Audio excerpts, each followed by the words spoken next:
Olá, pessoal. Boa tarde. Meu nome é Eduardo Bovo e eu vou mostrar um pouquinho para vocês como a gente fez um dos maiores bases de dados de textos em português para treinamento de IAs.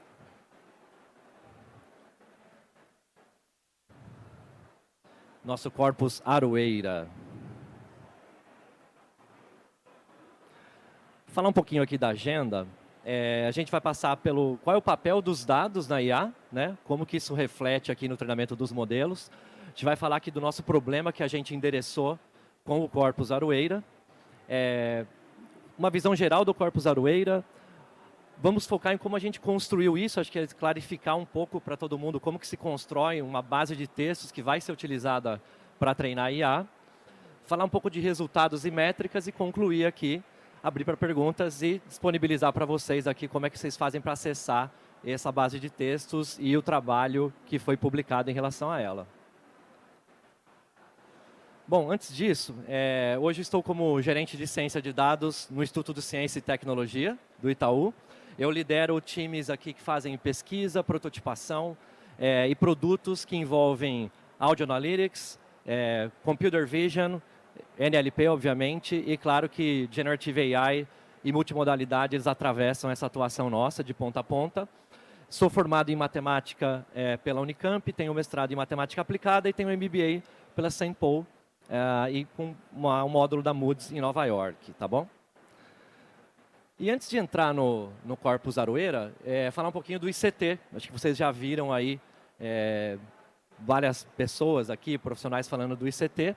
O Instituto de Ciência e Tecnologia, ele vem com esse objetivo de fomentar a P&D no Itaú e contribuir com a sociedade científica brasileira, né? E a gente almeja e vai buscar, e está cada vez indo mais em direção a ser uma referência na geração de valor através da pesquisa, desenvolvimento e inovação, tá bom? E o ICT, ele viabiliza essas parcerias de cocriação. Várias conversas que a gente vai tendo aqui no evento são um exemplo disso, né? Ele fomenta a bolsa para mestres e doutores e também iniciação científica, então tem programas de bolsas, que eu vou dar alguns exemplos.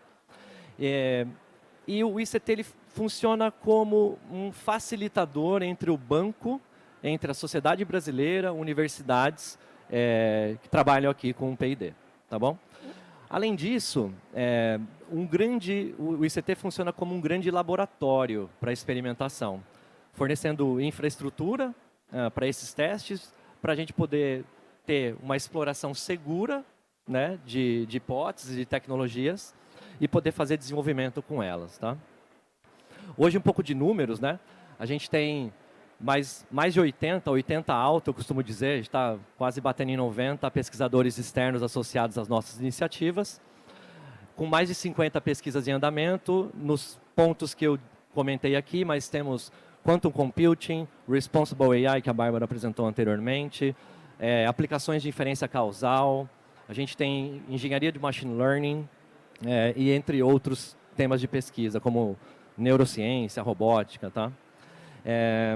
E aí, cito 3 modelos que a gente tem de parceria, com bolsas, com universidades brasileiras no exterior.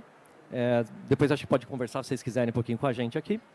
E dou destaque para 2 universidades estrangeiras, né?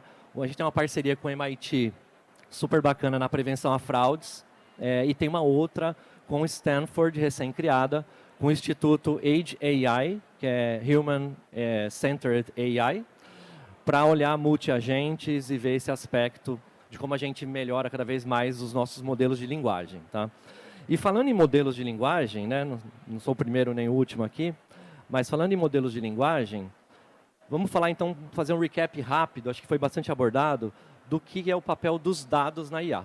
Então, esses modelos de linguagem, eles são treinados em dados massivos, né? Massivos, fontes massivas de dados.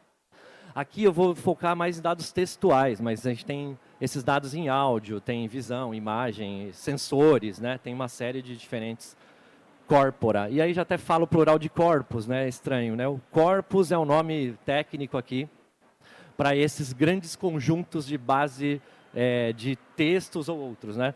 E plural corpora por conta do latim. Então eu vou falar bastante nessas palavras aqui durante a apresentação. O que é um corpus, né? O corpus é uma base, aqui no caso de textos, que ela é estruturada, relevante, ela pode ser marcada, ela pode ser qualificada, mas ela tem que ser uma base balanceada. E eu vou entrar em vários aspectos aqui de mitigação, de vieses e outras coisas no decorrer da apresentação. A gente sabe bastante que garbage in, garbage out, né? Então, se a gente não tem uma qualidade muito boa nesses textos, possivelmente eles vão dar respostas ou evasivas ou erradas, né? Então, a gente precisa dessa qualidade aqui no desenvolvimento dos dados. Então, qual que é o problema, então, dos dados em português que a gente quer abordar aqui? O problema dos dados em português é a escassez, né, desses dados organizados em relação a outras línguas disponíveis e também a questão da qualidade, né, como esses dados são organizados, curados para utilização em treinos de modelos de IA. Hoje, você vê o português, ele é uma das línguas mais faladas do mundo, né, em torno de 260 milhões de pessoas, mas isso não se reflete na disponibilidade de textos para serem utilizados em treinamento de AI. Né? Hoje você tem, obviamente que inglês e chinês são duas línguas massivamente faladas por várias questões, não apenas de número de falantes, obviamente, e até por bastante tempo, o maior corpus em português que estava sendo utilizado para treinamento de modelos era o BROC, que tem 25 gigabytes. Eu vou entrar depois em alguns aspectos a gente vai sempre falar de corpos de tamanho, número de documentos, etc., mas é um corpus muito importante, várias aplicações, inclusive produtivas em cima dele, né? E quando você busca dados massivos em português, você a português é outra língua, né? Você pode trazer dados indesejados, com toxicidade, perpetuando vieses indesejados e conteúdo impróprio, por exemplo. Então, essa é a nossa problemática. É aí que surgiu o projeto do Corpus Aroeira. Então, vamos lá, vamos apresentar aqui o Corpus Aroeira. Né? Corpus Aroeira, de raízes brasileiras. Né? Acho que esse é o nosso diferencial aqui. O Corpus Aroeira, ele é uma iniciativa do Instituto de Ciência e Tecnologia, do Itaú, e ele veio para a gente trazer um corpus de alta qualidade, que fosse representativo, muito grande, né? Um dos maiores, como a gente diz, e com uma alta qualidade no português. Então, hoje, o Corpus Aroeira ele tem 35 milhões de documentos consolidados nele, 15,1 bilhões de tokens. Quando a gente diz token aqui, acho que todo mundo até já sabe, né? Fala token é uma palavra e etc. É uma aproximação. E tem 100 gigabytes de tamanho. E também a fonte é crawling da internet, tá bom? Mas acho que a primeira coisa aqui é crawling da internet, mas não copia e cola, né? É com uma questão de curadoria muito importante. Então, hoje ele é um dos maiores curados. Existem corpora que são maiores em português, sim, mas esses corporas ou eles são concatenação de outros corpora, ou não tem esse tratamento que a gente vai passar adiante da qualidade dos dados presentes nele. Tá? Ambos têm suas utilidades, mas vamos focar aqui no outro. E tem outro também que é muito grande em português, mas ele é português europeu, que é o Glória. Tá? Hoje a gente tem mais de 1000 downloads já, desde que a gente publicou o Corpus Aroeira no final de 2024. Você fala, 1000 downloads é bastante coisa para quem quer baixar um corpus de 100 gigabytes e fazer experimento nele. Não é um app. Né? Não é um app, não vamos baixar milhões de vezes esse corpus. Né? Então, assim, a gente está super feliz aqui com essa quantidade de downloads. E a gente faz uma tabelinha aqui representativa, comparando com outros dois corpora, não só para fazer um ranking, mas para a gente mostrar outros dois corpora que estavam bastante utilizados para treinamento de modelos e também tem uma curadoria importante, são muito utilizados na academia brasileira. Tá? Quais são os desafios que a gente enfrentou nessa construção desse corpus? São 4 principais desafios. Né? Você tem aqui a coleta de dados, o processamento de dados, a moderação do conteúdo, e também a retirada de conteúdo que foi identificado como com direitos autorais, né, que não poderia ser utilizado. Na coleta de dados, o grande desafio é a gente coletar e mostrar entre petabytes de dados que estão no Common Crawl. Depois processar esses dados, tirar dos conteúdos de HTML, filtrar por texto em português. e aí fazer uma moderação, que essa é uma parte que eu vou me dedicar bastante aqui para mostrar para vocês, que é remover conteúdo nocivo, sexual, tóxico, enviesado, né? Dessa enorme quantidade, e depois também tirar essa... Lembrando que o corpus Aroeira, ele é vivo, né?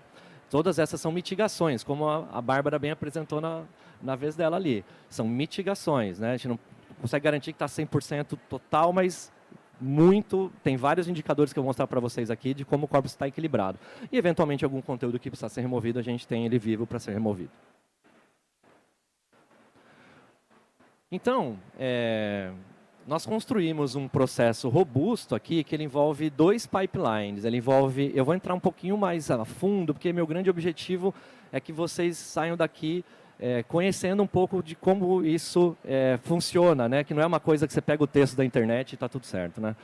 Então, tem um pipeline de dados que passa pela coleta, extração de texto, identificação de linguagem, deduplicação, filtros de qualidade.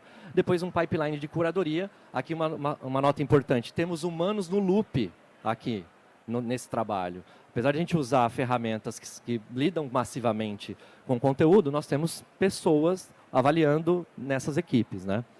Então, passando lá por filtro de conteúdo sexual, dados tóxicos, de vieses e uma categorização aqui dos domínios. Se a gente der um zoom aqui no pipeline de dados, no fundo a gente quer retirar as páginas que não estão adequadas, seja porque não tem uma variabilidade léxica importante, uma diversidade aqui naquele conteúdo em português, ou algumas impróprias, né? E a gente quer manter a fluidez, relevância, baixa repetição. Então, tem muitas métricas no artigo, depois vocês podem ver lá quais são todas, eu vou citar algumas só, que são utilizadas para fazer esse filtro. Então, isso começa desde processamentos de arquivo que tem metadados aqui na coleta e amostragem, depois todo um desafio de engenharia, de machine learning e de dados aqui, para conseguir processar isso em paralelo a um custo acessível, né? Remover os idiomas que não são português, tirar URLs que são duplicadas e também fazer semelhança. Eventualmente, você tem uma página que está com um nível de semelhança muito grande com uma outra página que você não quer manter no corpus, né, de duplicação. E, por fim, os filtros de qualidade. Nós estamos falando aqui de tirar texto gerado automaticamente, garantir que a quantidade de símbolos seja pouco representativa no todo, garantir que conectores como E, A, O, etc., também estejam numa representatividade mais baixa e garantir que tenha uma variabilidade de tipos de token de palavras em relação ao todo também. Se eu pego uma frase, por exemplo, tem 16 palavras, eu quero ter um nível de variabilidade também razoável para ter diversidade. No pipeline de curadoria, que muitos corpora têm vários elementos do pipeline anterior constituídos, né? Esse da curadoria é um diferencial para a gente. Esse da curadoria, nós vamos fazer filtros aqui para tentar tirar de fato conteúdos impróprios e vários tipos de vieses indesejados. Eu vou detalhar um pouquinho mais sobre os vieses. E nesse pipeline, ele começa aqui da direita para a esquerda, ele começa com um filtro aqui de conteúdo sexual, desde uma lista já existente, mas a gente também conseguiu usar modelos pequenos de linguagem para gerar esses conteúdos e a gente conseguir filtrar no texto, tá bom? Depois a gente passa por filtro de dados tóxicos. A gente identifica várias situações em expressões e textos onde ali pode ter um discurso de ódio, alguma coisa mais ofensiva, né, que revela a toxicidade. E conseguimos também construir um dicionário para poder fazer esse filtro no corpus final. De vieses, a gente consegue também pegar várias situações. Então, por isso que o humano no loop aqui é muito importante, né? Está olhando amostragens enormes aqui. Várias situações onde são identificados os vieses e nós conseguimos encontrar quais são as palavras que são mais frequentes nesses textos e conseguimos daí extrair esses textos. Depois que a gente faz todo esse processo, a gente vai ter métricas para ver como ficou e garantir que a gente está conseguindo atingir nossos resultados, né? Então, aqui, alguns tipos de conteúdos como religião, origem, né? E entre outros. Tá? E, por último, não menos importante, a gente tem uma caracterização muito importante dos domínios de conhecimento. Um corpus ele precisa ter diversidade de domínios de conhecimento. Os modelos de linguagem que são treinados em cima de corpora, que tem essa variabilidade, são mais robustos. E essa marcação dos domínios também permite que você treine modelos mais especializados. Eventualmente, você vai escolher, nos domínios, quais você quer tirar o texto para poder fazer um modelo, por exemplo, com aplicação em saúde ou em outra parte do conhecimento. Outra coisa importante de corpus é a origem dos dados, qual o ano que aquele dado foi gerado, aquele texto, né?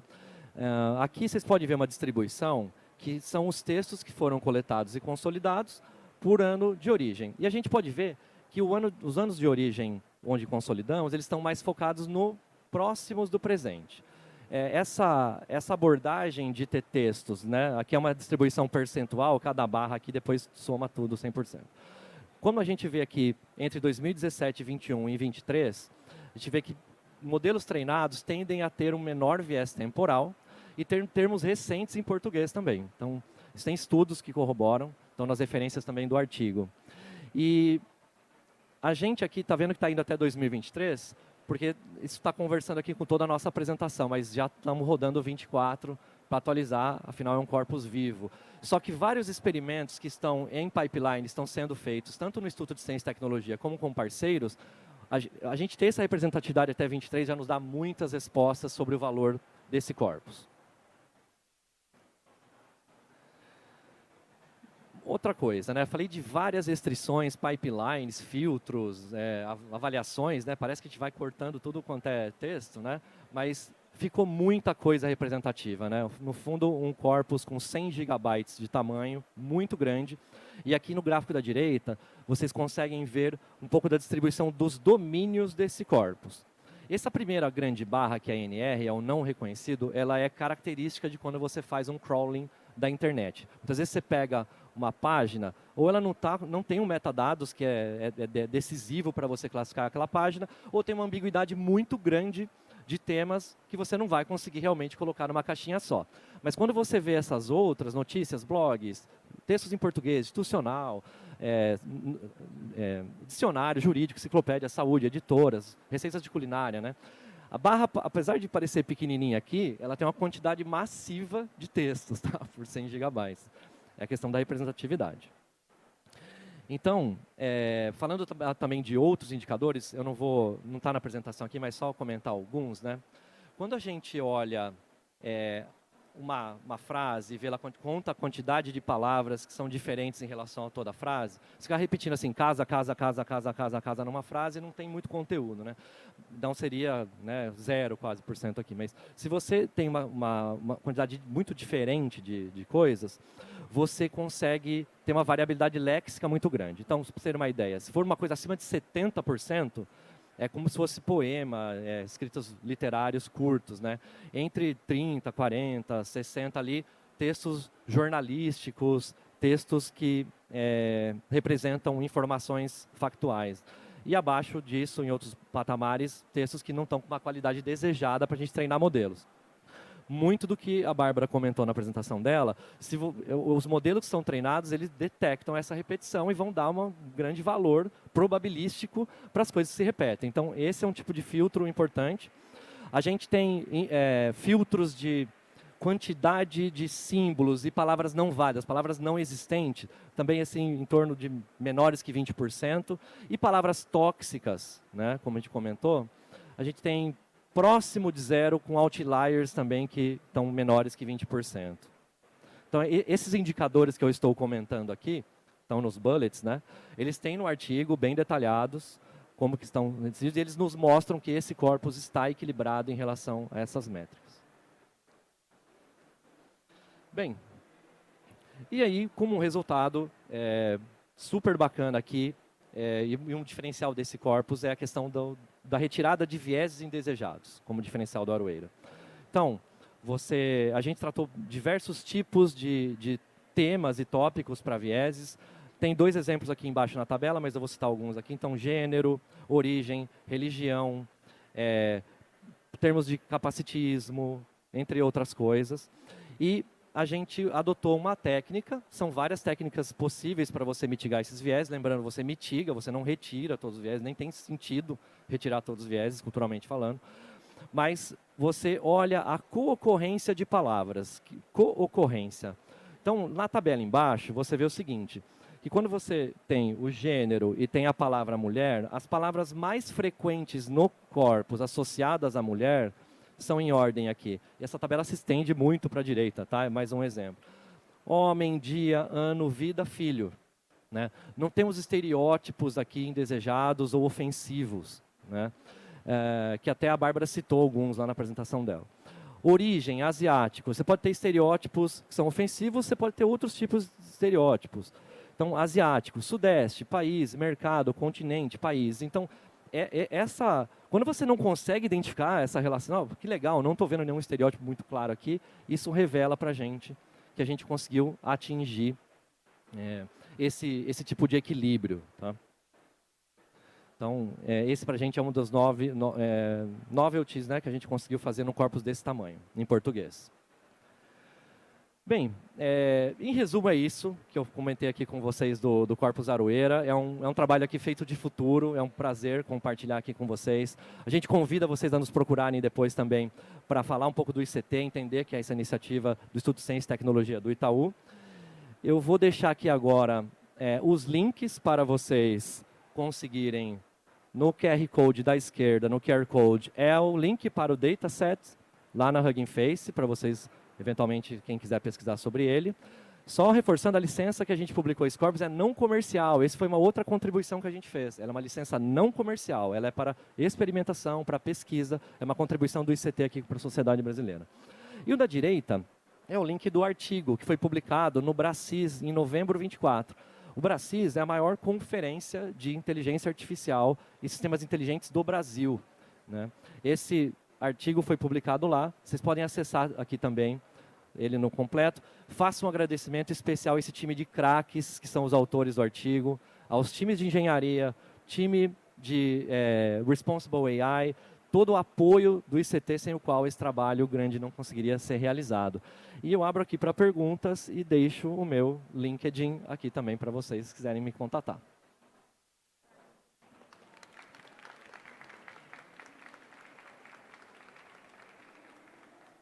Prometo que eu não vou atrapalhar o feriado de ninguém aqui no final do dia, né? Mas alguma pergunta, pessoal?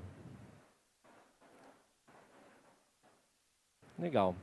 Olha, estamos à disposição, vocês podem nos procurar, queremos que vocês entrem em contato, quem sabe a gente pode fazer alguma parceria, tá bom? Um abraço, muito obrigado, pessoal.